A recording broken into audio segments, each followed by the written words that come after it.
Alright guys, welcome back to Elden Ring. We're still finishing up here in Lyenria of the Lakes. We're going to go down this road and intercept a carriage, but later on we're going to come over here to get a tier that we missed. Let's go ahead and do our setup here. You're going to want fire again.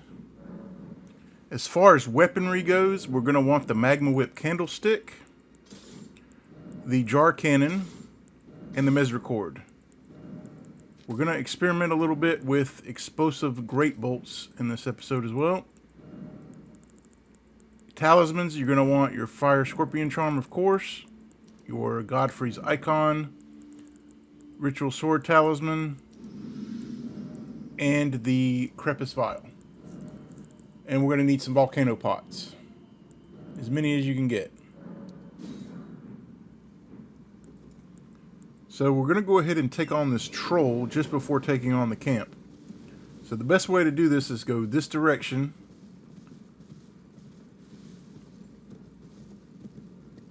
Stick to the left as far as you can. You don't want to aggro the troll early. He's on patrol, as you can see.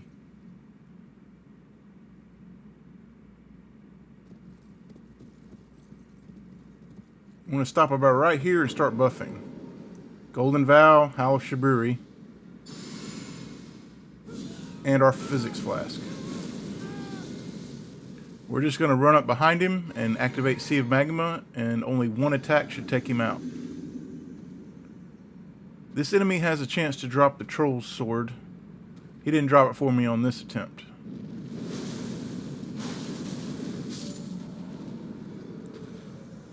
Now we're going to get our Jar Cannon out. But we need to switch our talismans to both arrow talismans here.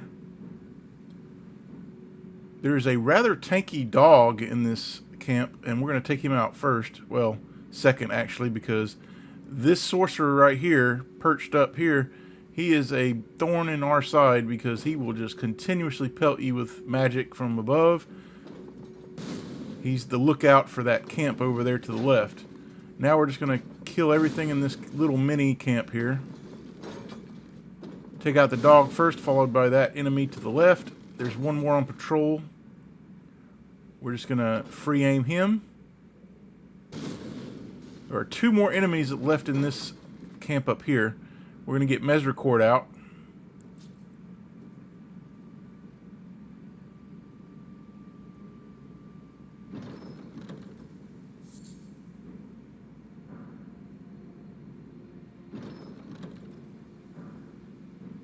Use Royal Knight's Resolve to one-shot this guy. Then we're going to do a 180, and there's one more enemy with his back to us, ripe for a backstab.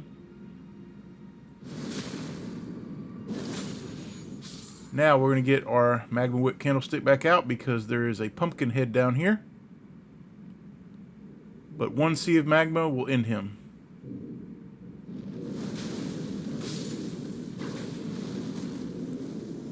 Now, to efficiently take out this camp, we want to take out this guy first. You'll see there's one on patrol. We're not going to deal with him just yet. We want to kill the dog, though.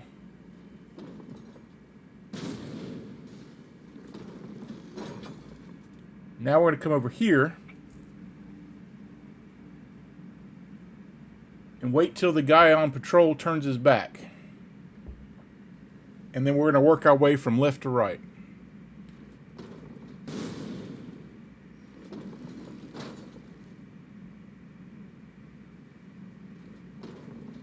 I like getting 2 for 1 here, so what we're going to do is we're going to drop down. Stay crouched, though.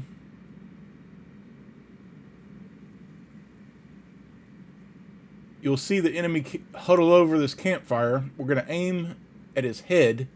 But we're not going to fire until the guy is passing him. We'll get 2 for 1 here, and we'll only have to deal with the one guy that's sitting down. 2 for 1, and then just switch to your whip. And it's done. There's still an enemy in the camp, but he's got his back to us, and because we have Crepus Vial, he's not going to know we're here.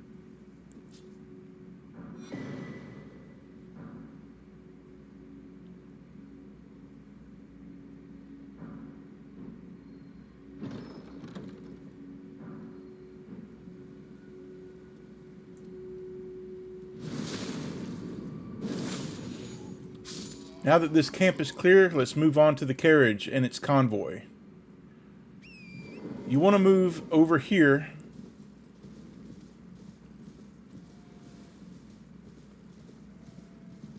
Stop right over here. You'll notice there's the convoy ahead of us, but you'll also notice that there's a knight on horseback riding back and forth. This is where our explosive great bolts will come in handy. It's only going to take 2 shots. Target the horse. First shot will down the knight and kill the horse, and just finish the knight off with the other shot. Now we're going to switch to our pot setup because we're going to go pot crazy on this convoy. So we're going to put our Jarhead on, Axe Talisman, the Fire Scorpion Charm, and the Jellyfish Shield. Before we start throwing pots, however, we want to take out the dog. Some of the enemies that are lagging behind, basically, in the convoy. The dog is the first target, and we can get him on horseback. These 2 enemies will come. I almost got hit here. Pretty much could have taken these guys out on horseback as well. Now we can just start throwing pots. If you aim just above their heads, you'll take out a group at once.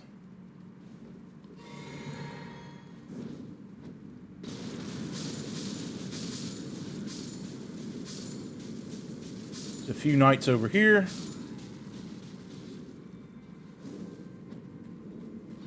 I missed a knight here. He almost stabs me. As you see the spear off screen there. Got lucky.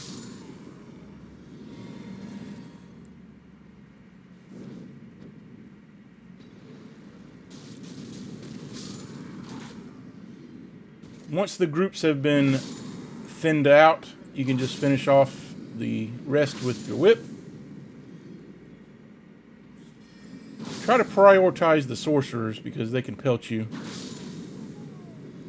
Once the trolls get to the water, they'll stop moving. Then we can loot the back. We're just going to start throwing pots at this troll.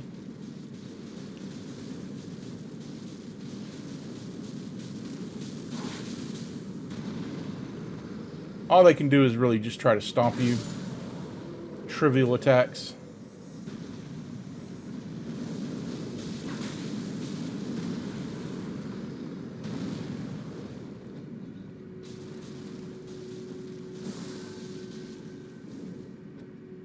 We're just going to continue to throw pots since we have them. And we'll loot the chest.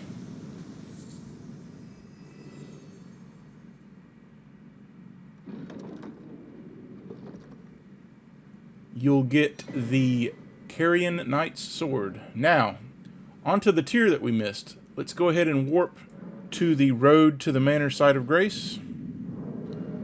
And we're going to put on the Giant's Red Braid for our dual whip setup here, because we have to deal with a few finger creepers. That's really all we need. There's a very easy and safe way to get down here. All you have to do is ride straight forward.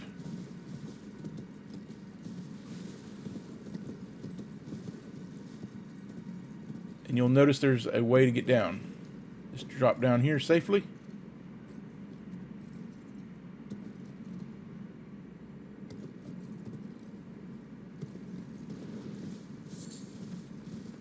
Just head towards that marker we made.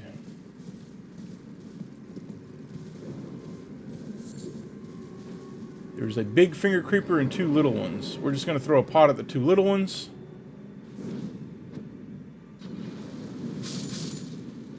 Do a jump attack followed by an R1 to take out the big one.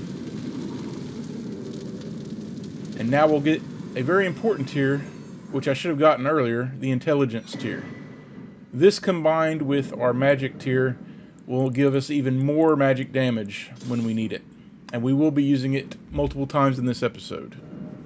Now, let's go crawfish hunting. Because we missed a grace and it's right here. But it's guarded by many crawfish.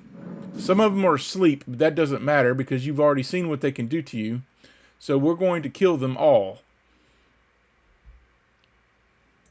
The crawfish's biggest weakness is strike damage. So we're going to use our iron ball setup. With the crag blade, Ash of War attached to it, of course.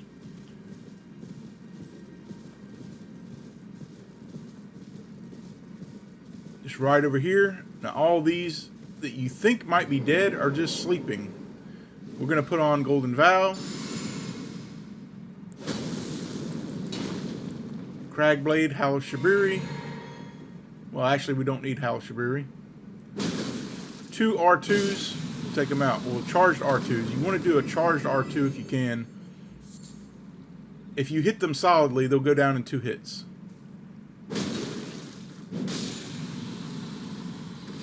Now there's a ambush here from below. This crawfish that's sleeping is a trap.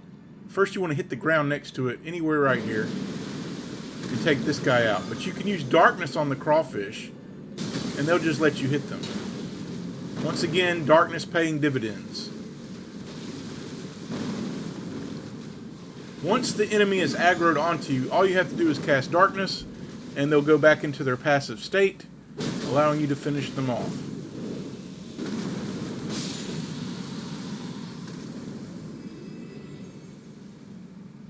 But we don't need darkness with the ones that are sleeping. This one's on patrol, so we'll obviously need to be careful with this one. But with Crepus Vial, we can just sneak up on him. Try to reactivate your Crag Blade for even more damage.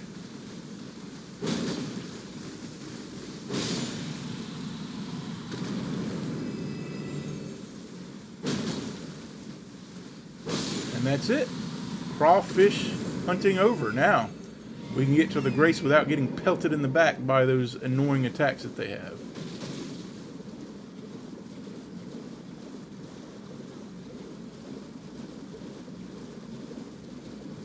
If you wanted to, if it was raining, or it doesn't matter anyway because they're in water, you can also use lightning damage, which is very good as well. But Crag Blade is sufficient for our needs here. Now, if you want to farm for glintstone fireflies, you want to head over here to this section right here for an infinite source of magic pot ingredients. But we're going to head towards Caelid now, or should I say the Dragonbarrow. The Bestial Sanctums will start, then we'll go to the bridge, Lenne's Rise, and then we're going to head over here to the cave. We'll mark that on the map. But first, let's take out Black Knight Kindred, the gargoyle. Probably the hardest gargoyle in Elden Ring, but we're going to make him trivial. First, we need stance damage and charge damage. So put on those 2 tiers.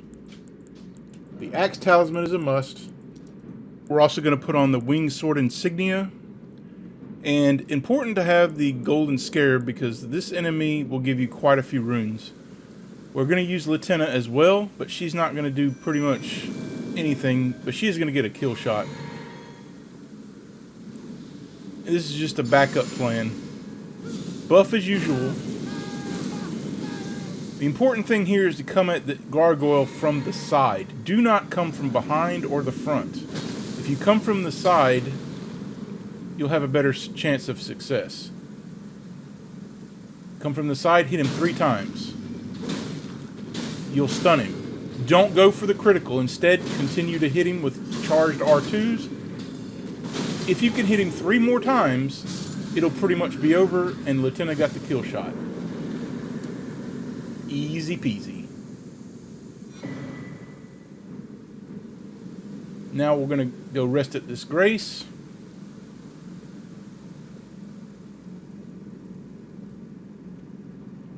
And get ready for our next adventure here. Let's redo our setup. We're going to want stamina. This is for the dragon on the bridge later. First, we're going to go get a dagger and a talisman that's hidden below the bestial sanctum. We're going to go ahead and do our setup for the dragon, however. So we're going to need the Uchi Katana as before. It's pretty much going to be the same setup as we've always done. Lance Talisman. Ritual Sword Talisman. We're going to put the Lord of Blood's Exaltation.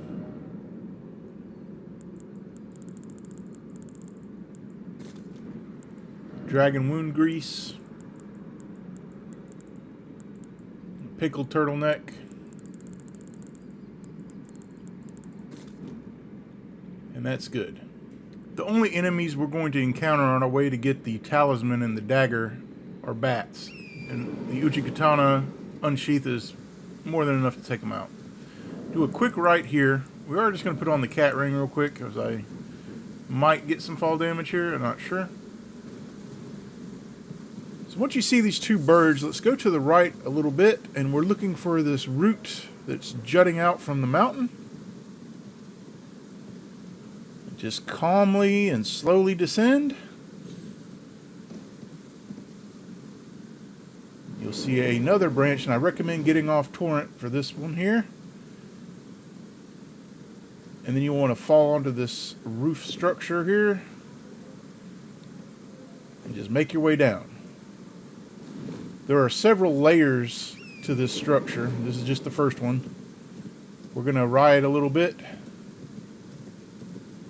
You can get off at any point you want to the left. You still have to go down quite a ways.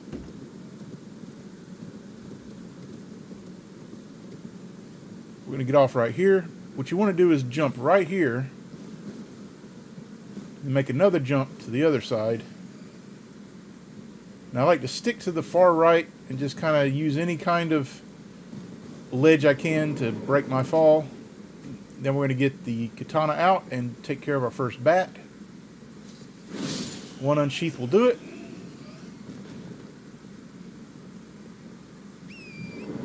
We're going to drop down again. Again, just kind of stick to the right. Hug it. You might have to jump a little bit more here on this one.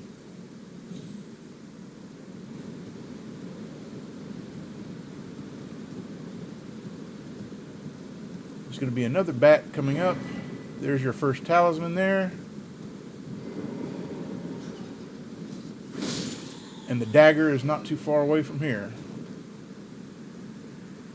And here it is. This dagger goes well with the beast seal that you got from Garok. Now to the dragon. We've already done most of our setup. We're going to take the cat ring off and put back the blood exaltation. And if you fought the dragons before, you already know how we're going to do this. We're just going to buff.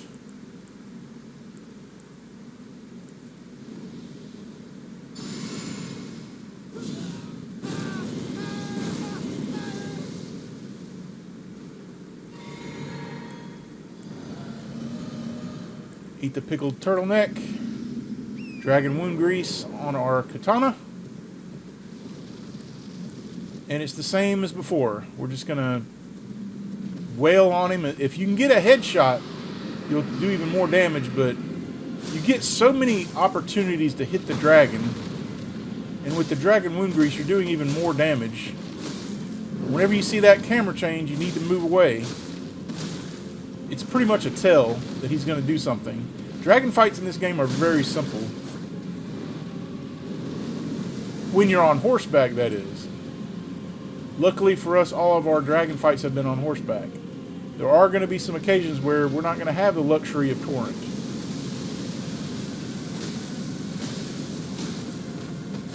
You can see we do so much damage while they're spewing fire or rot or whatever they're doing. Again, once it spews fire, you have a lot of opportunity. Just keep wailing on him. It's really that simple.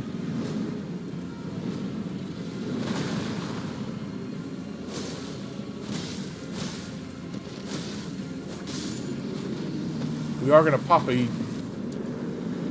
gold pickle foulfoot, and well, we couldn't get the talisman going there, but now we're going to head towards that rise that we unlocked in the last episode. Now I could have just warped, I don't know why I didn't. I guess I just wanted to show you guys how to get there on foot.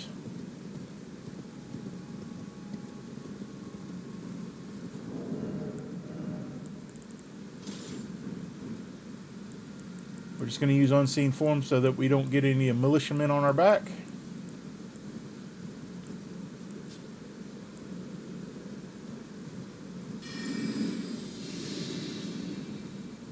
Now, so far, we've only really used unseen form as a way to avoid enemy encounters while on horseback, but in this episode, we're also going to use it in combat situations.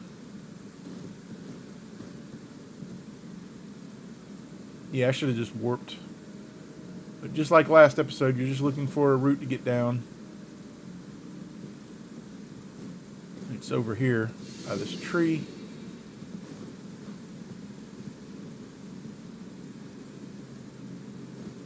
This is where we fought the Knight's Cavalry.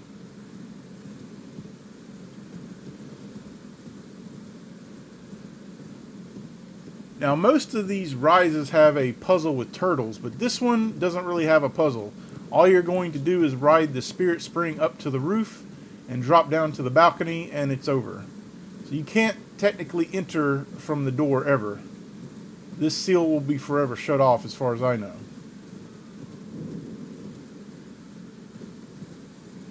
So you just take this Spirit Spring up, you're looking to get up to the roof.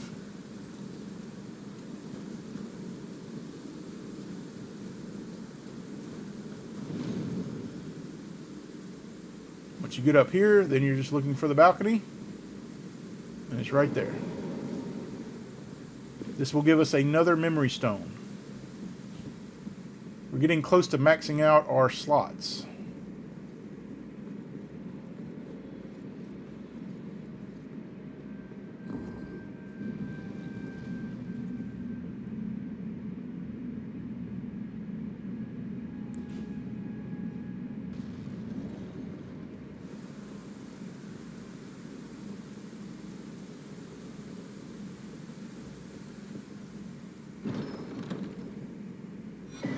Now, let's head back to Fort Farith. And we're going to head towards that cave, Dragonbarrow Cave. Home of the infamous Rune Bear that has 18,000 health that most people avoid. And the cave is located to the north of Fort Farith, right here.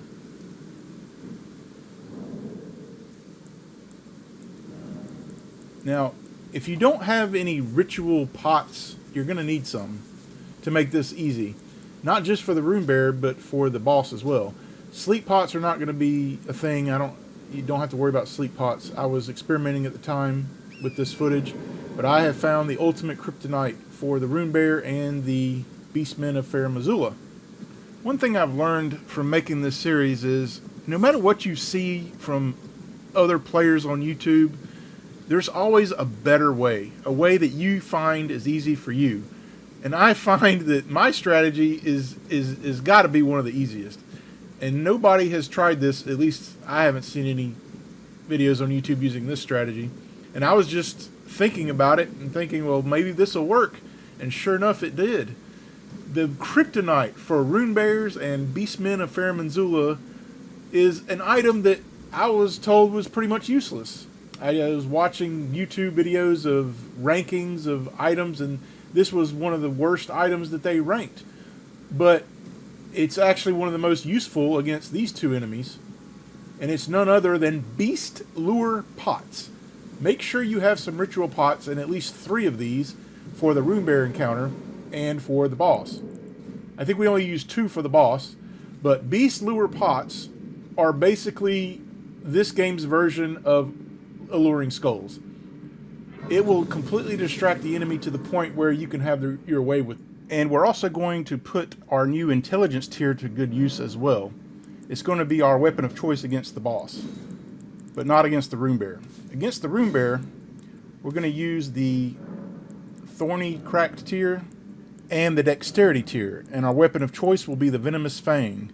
Now, the Venomous Fang is very unique in that it does innate poison, the deadly form of poison, but we're going to put a blood affinity on it, and we'll be able to do not just poison damage, but bleed damage as well. So we have the best of both worlds here, and we're going to use our talismans to stack that damage, and we're going to be doing a buttload of damage to this bear very quickly. I mean, 18,000 health is a lot to drain in a short amount of time, but with this setup, you can do it pretty effectively. But you'll definitely want beast lure pots to keep the bear off of you. But we'll be doing bleed and the deadly form of poison with this unique weapon. Just buff as you see the bear going into his little area here. So we're going to run into that cave. We're going to throw a beast lure pot at the wall. The bear will go to it immediately. Then we'll go to town on him and then throw another beast lure pot once his attention is on us. Throw one and just start hitting him. You'll see that you've already got him poisoned and you've already procced the bonus for your talismans. Well, one of them. Once we bleed him, like right there, then we get another bonus. So now we're getting even more damage per hit. It just comes down to keeping him off of you with the beast lure pots. Go get it, boy. Go get it. Yeah, that's a good boy. He's damn near dead already. You might have to dodge just a few hits, but I mean, I just don't think it gets any easier than this. The bear didn't even have his aggro on us hardly at all. And that's the beauty of beast lure pots. Don't ever let anybody tell you they're useless, because they're not, as I have just demonstrated. But we're going to use them again against the boss fight too. We're not going to use the Venomous Fang against the boss. We have a different strategy for that boss. And here's the game's version of the Wolf Ring from Dark Souls, the Bull Goat's Talisman. This will increase your poise. Now, the only thing standing between us and the boss are wolves, and all we have to do is pull out our beast torch and we're good to go. But we're going to go back to the Grace and retool for the boss. And we need different tiers for that. And a different weapon.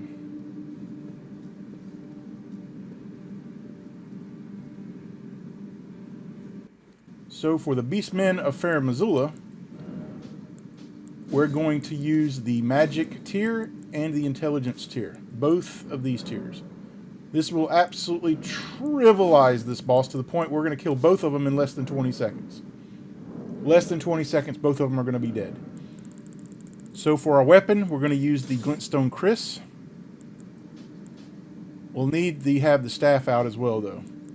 We'll need at least a couple of beast lure pots, the Magic Scorpion Charm, Godfrey's Icon, and the Stargazer's Heirloom to increase our intelligence by 5. When we combine that with our tier, we're going to go up 15 levels of intelligence just for this boss fight. Make sure to have your beast repellent torch to avoid the confrontations with the wolves. You can choose to fight them if you want, but we're just going to let them live this time. We're just going to run to the boss.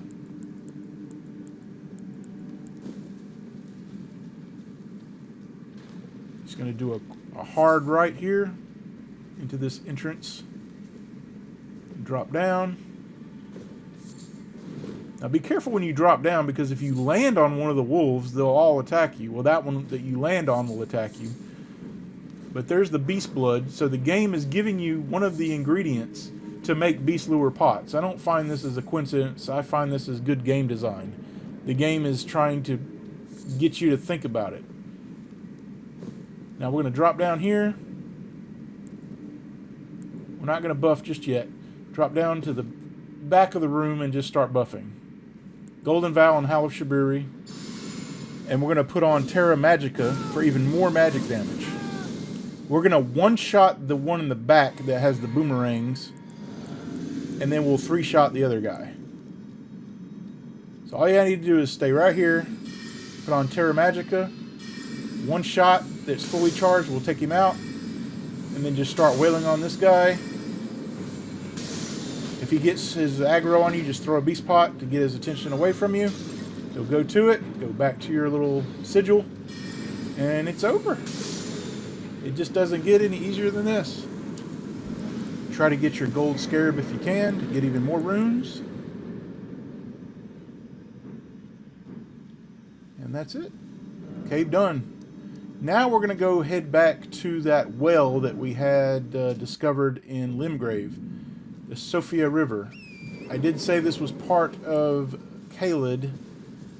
Well, technically it's part of Dragonbarrow, I guess. We're going to go down this lift here. It's going to take 2 stone sword keys to enter this.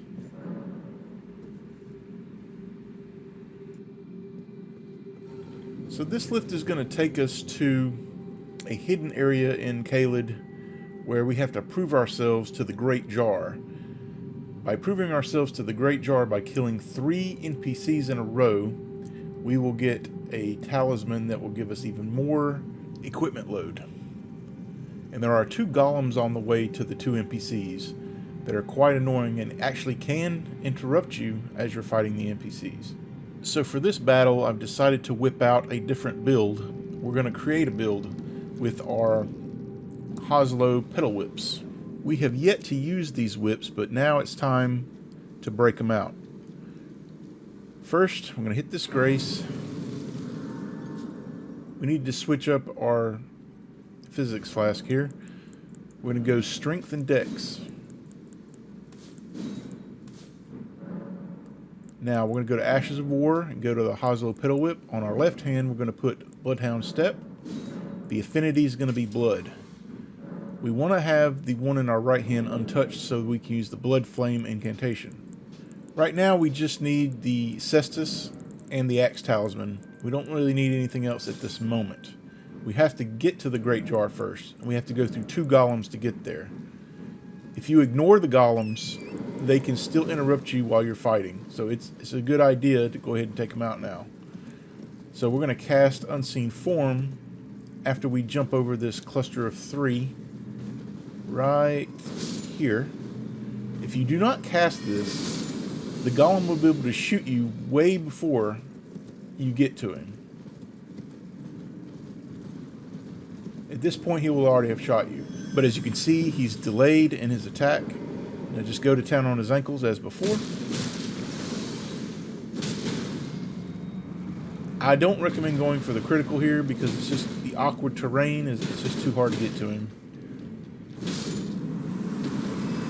Be careful not to show yourself too far on the right because that golem can shoot you. It's in the distance there. You want to wait until he fires his arrows before moving closer. I usually just wait here and then get behind this tree and dismount and then run behind him, his leg. Now this is the tankiest golem we've ever fought. It's going to take 4 charged R2s just to stun him once.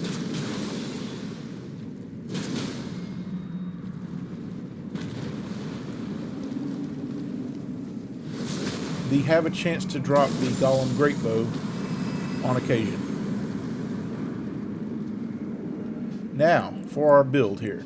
Dual Hoslow Petal Whips. Our regular one in our right hand, and in the left hand we're going to have the one that we put the Bloodhound Step and the Blood Affinity on. We're going to need our snake buddy here. Kindred of Rot Exaltation, of course the Blood Exaltation, and most importantly, the Claw Talisman for jump attacks, because jump attacks are what we're going to mainly go for. The Blood Flame Blade incantation is going to go on the right hand, but we'll still be doing a lot of bleed with the one on the left hand. We're basically doubling up our bleed. Here's the Great Jar. He doesn't say anything. Just interact with him to get the 3 summon signs to appear. Now the whole trick to this fight, do not approach from the front. Always approach from the back side. We're going to put on the Blood Flame, and we're going to buff as usual. Except this time, we're waiting for them to spawn in, and we're going to use the snake to proc the poison immediately. But if you approach from the front, they have a really high chance of hitting you. But if you approach from the back side, they will never hit you. Not initially, anyway. As soon as you can lock on and unleash the snake, you'll proc the poison. You're already going to be doing bonus damage. This particular mage, if he starts his magic just running a circle or whatever, but he's going to be wide open to jump attacks. Look at that damage with just one jump attack.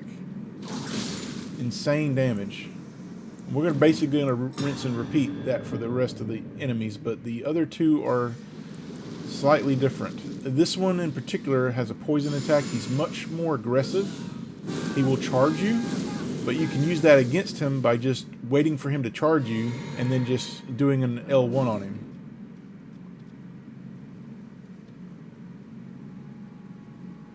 But always go for the jump attack when you have an opportunity.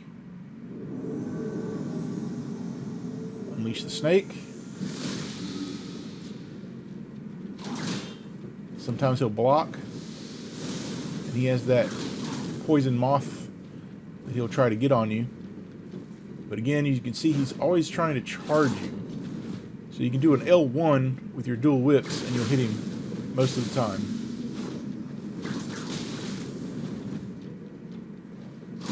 When you have the opportunity, go for the jump attack, because that's where you're going to get most of your damage. On to the last guy. This guy's got poise, and he's got the peripheral strike, Ash of War. He can one-shot you. He will definitely one-shot you with our vigor level.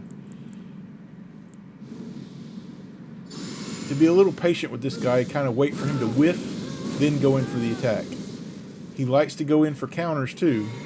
If you actually hit his shield, he'll try a counter attack.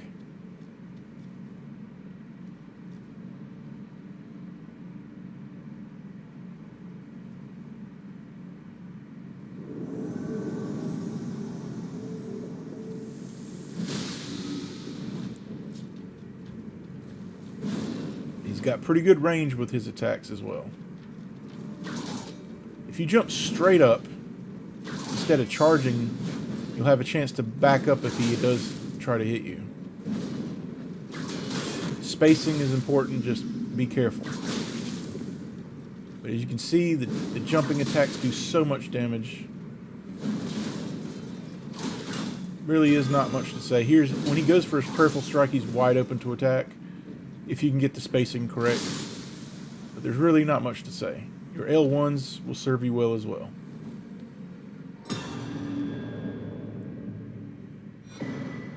Now you get the Great Jar's Arsenal. An improvement from what Nefeli gave us way back. Now it's on to Redmane Castle. First we're going to do the Outskirts.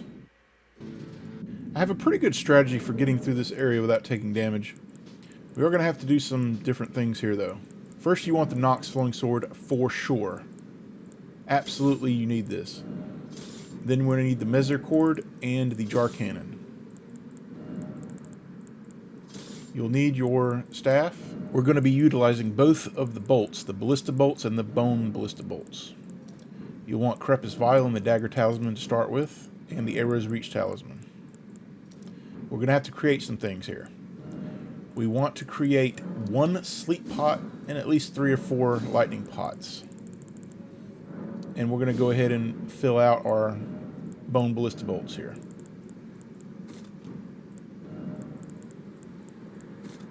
And that's what you need to start with. Let's go ahead and cast Unseen Form before going anywhere. Once you get on horseback, just go across the bridge. If you cast Unseen Form, you will not get shot until you reach the end of the bridge. Normally, you'll have to dodge multiple attacks. But as you can see, until you reach the end, you won't even get one shot thrown at you. Now it's shooting. You want to head to this side over here and get on this mountain. Dismount, crouch, get out your Jar Cannon. To this exact spot, there's a guard on patrol. He will stop right close to this tree. Just wait for him to stop and fire. Now we're going to unequip the jar cannon for now. Misericord needs to be out. We're going to be doing a lot of backstabbing. With Crepus Vial, we can run around freely without making any noise. They'll never know we're here. Get this guy first. We're just going to do a loop around.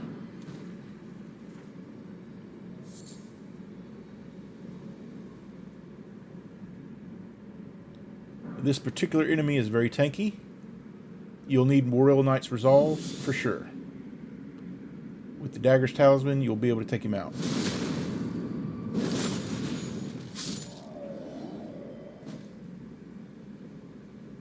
I'm going to come over here and backstab this guy. Now, I like to lock on to these guys to guarantee a backstab. There is one that's glitched later, but we'll talk about him when we get there.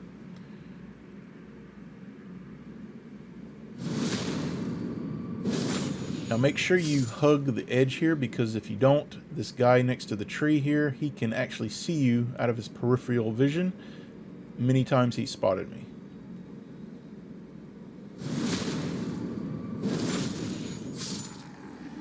And there's one more guy here.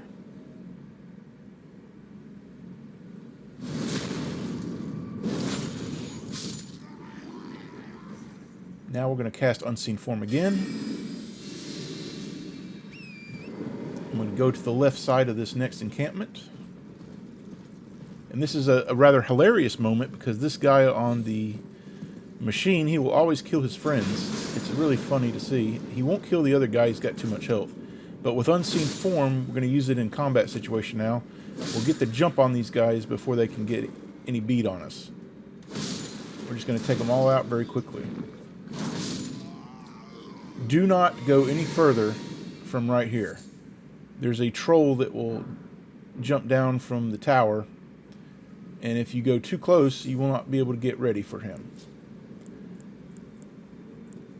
We're going to go ahead and buff right here. You can see him right there. Howl of Shabriri and Golden Vow, of course. Get your Sleep Pot out. You'll need it. Misericord and Sleep Pot and the Nox Flowing Sword. As soon as he jumps down, just throw a Sleep Pot. He'll go to sleep immediately. Trolls are extremely vulnerable to sleep. Greyll Knight's Resolve and one Riposte. And then just do one Nox Flowing Form and it's over. Easy peasy. Now here's the glitched enemy I was talking about earlier. For some reason, the initial attack will just go through him like a ghost. I don't understand why, but I think this time it didn't happen. But just be wary, it can and will happen to you. Even if you try to backstab, it won't work. I got him here. We're just going to drop down and get this smithing stone. 6.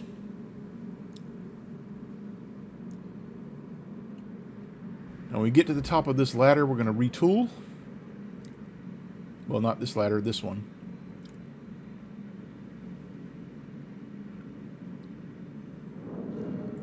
We need our jar cannon again. We don't need the dagger talisman right now.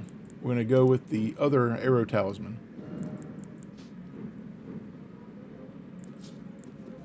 Get out jar cannon and come over here to the edge, right here. From this vantage, you can spot 2 bats. You can shoot both of them from here.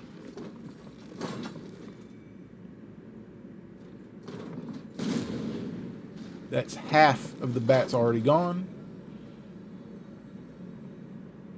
You can take out this guy as well. Now we're using the regular ballista bolts right now, but we're going to have to start using our bone ballista bolts for certain enemies. So we'll have enough of the ballista bolts to take out the harder enemies once we get into Redmane Castle. We still have 2 more bats to deal with before getting to the graveyard. But we're not even going to enter the graveyard. We're going to shoot the rest of the bats from a distance. But these we're going to have to encounter at close range. But usually they'll rise up and just flex. And during that time you can just use a flowing form to take them out.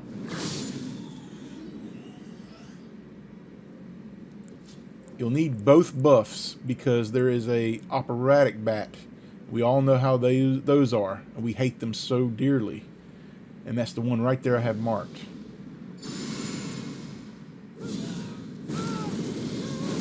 Don't waste any time. Kill him now.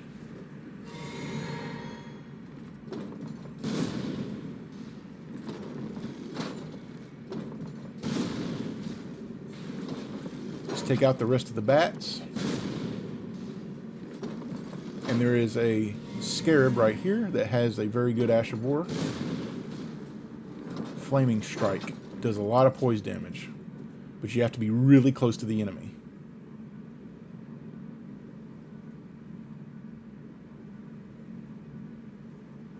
There's a shortcut that you can open up later that leads to the graveyard if for some reason you want to farm these enemies. That's the only thing I could see you need the shortcut for.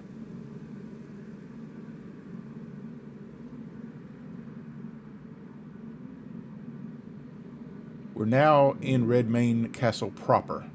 Backstab this guy first.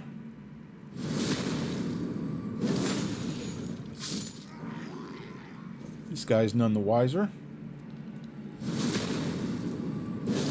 Now, Jar Cannon's back out. We need to buff both times again. Not just for this enemy, but for a pumpkin head that we're going to take out.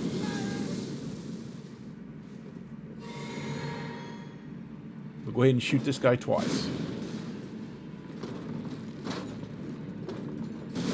Don't waste any time. You're trying to make sure that your buffs last long enough to take out the pumpkin head.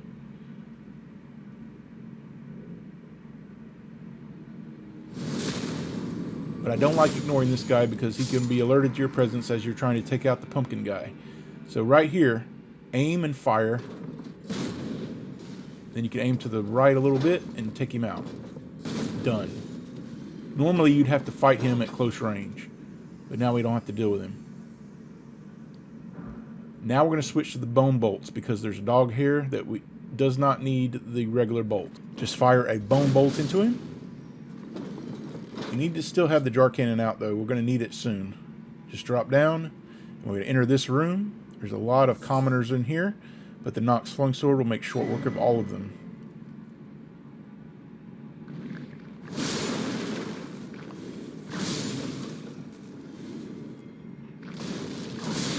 And done. This is the shortcut I mentioned earlier.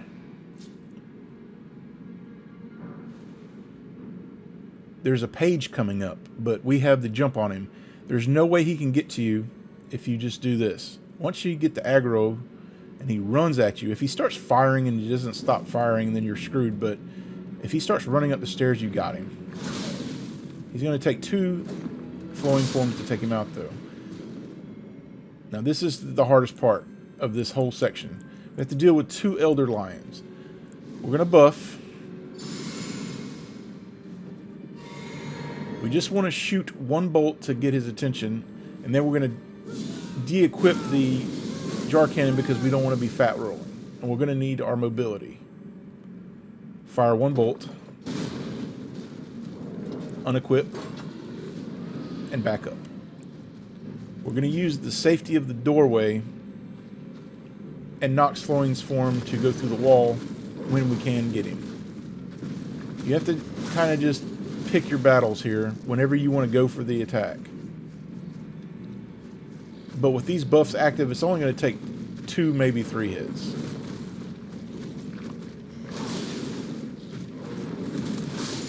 First one's down. We'll rinse and repeat.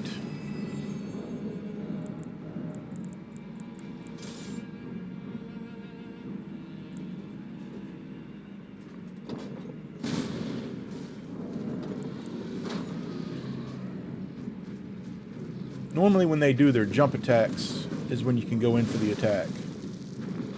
My Howl of Shiburi has worn off, so I'm not going to be doing as much damage. Normally that would have killed him.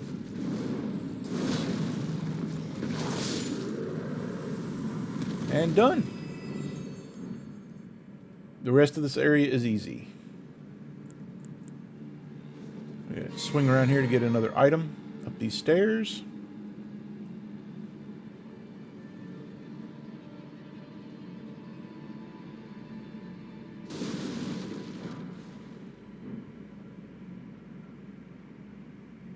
The next area is full of enemies on flamethrowers, but with our bone bolts, we'll be able to take all of them out with ease. Before we go there, though, we need to come into this area and get another cookbook hidden away in the corner.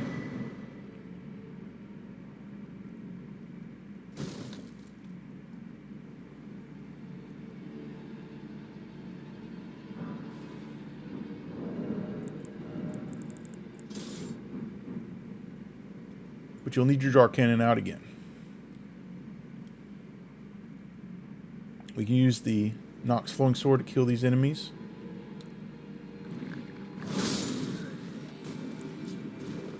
And then it's jar cannon out. Do not use your regular ballista bolts here. You can save the ammo. Use your regular crafted bone bolts.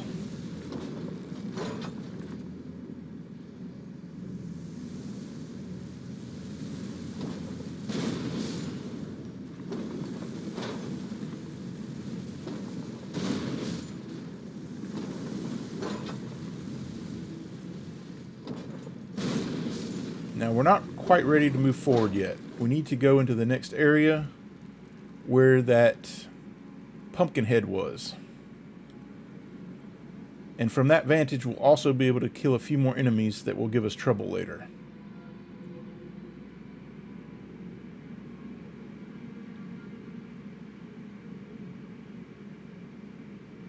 And normally, you'd be up here fighting that pumpkin head.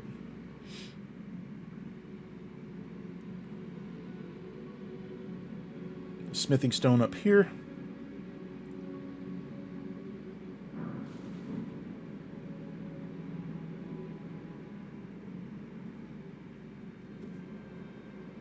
There's also another weapon up here, the Flameberg.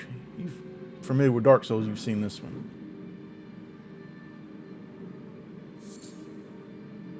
Now from this vantage, we can take out all the enemies in this area over here, across from us. The first thing we want to do, though, is free aim and take out this guy in the very corner. You can still get him with your talismans. The range is still there. But you'll have to use your main ballista bolts to take him out.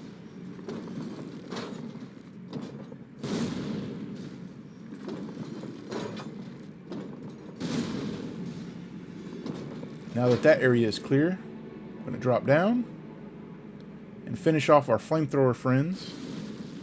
And then get ready for an abductor version. This is why we crafted our lightning pots earlier.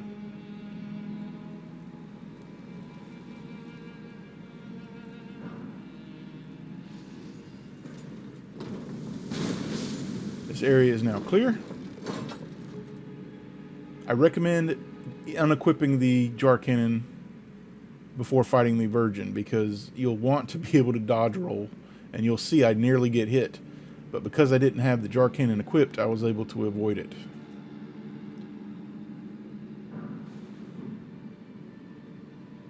So the abductor virgin's going to be over here. You can't snipe him. He's around the corner. He's over here.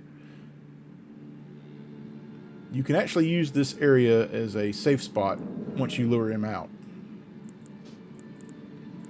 But let's go ahead and get ready for the abductor virgin by getting our jellyfish shield, our pot setup basically, lightning talisman, since they're weakest to lightning, axe talisman for even more throwing damage, and we're going to put on our jar head.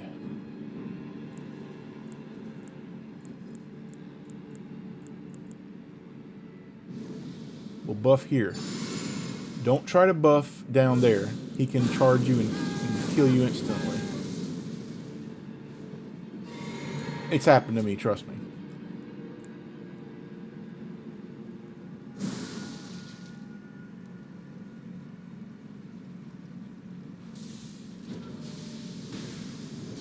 It's half his health already. You see, I don't know how I avoided that. And here, I don't know how he didn't hit me either. I guess I was just out of range. Once he's dead, we only have a few little things to do, and then it's on to the boss fight. We'll need both of our arrow talismans again. And the dagger talisman, we're going to backstab one of those hefty knights again as well. Now straight ahead is our final whetstone knife. This one will allow us to do fire affinities and flame art affinities.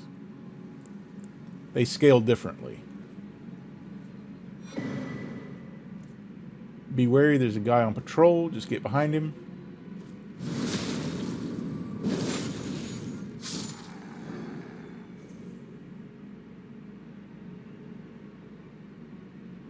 Now we're just going to snipe this guy over here.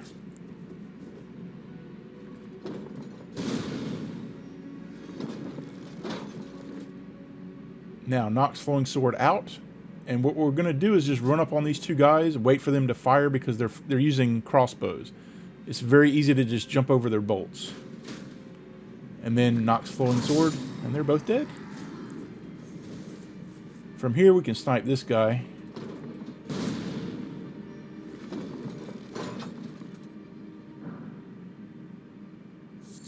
Don't be scared. You can go up these flight of stairs here.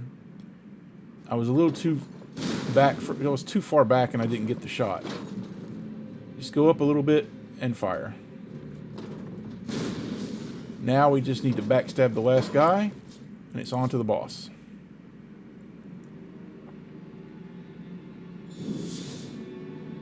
Royal Knight's Resolve, of course. And done. Area is clear. The boss consists of a Misbegotten Warrior and a Crucible Knight. Now, together they're a nightmare, but single, they're not too bad. And the way we're going to do it is we're going to two-shot the Misbegotten, and then we're going to like four-shot the Crucible Knight.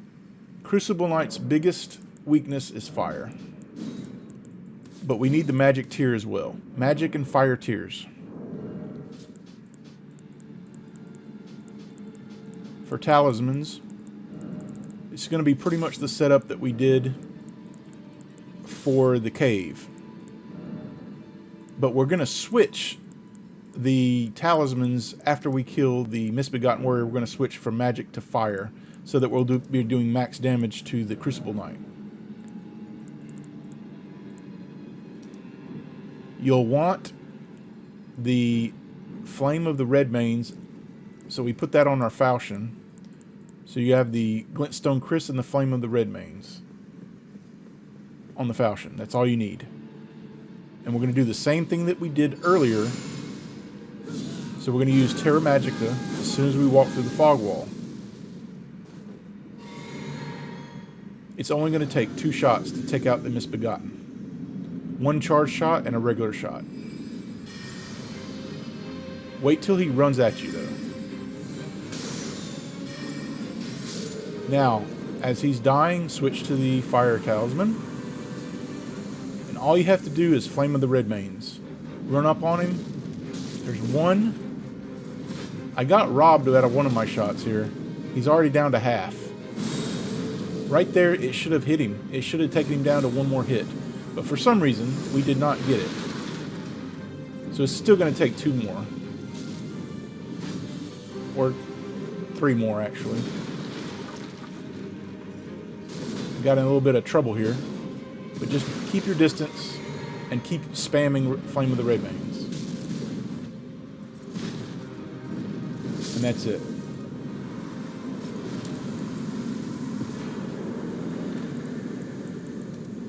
And that's the episode, guys. You'll get the legendary weapon that you need for one of those achievements. We'll continue with Caelid in the next episode. See you guys later.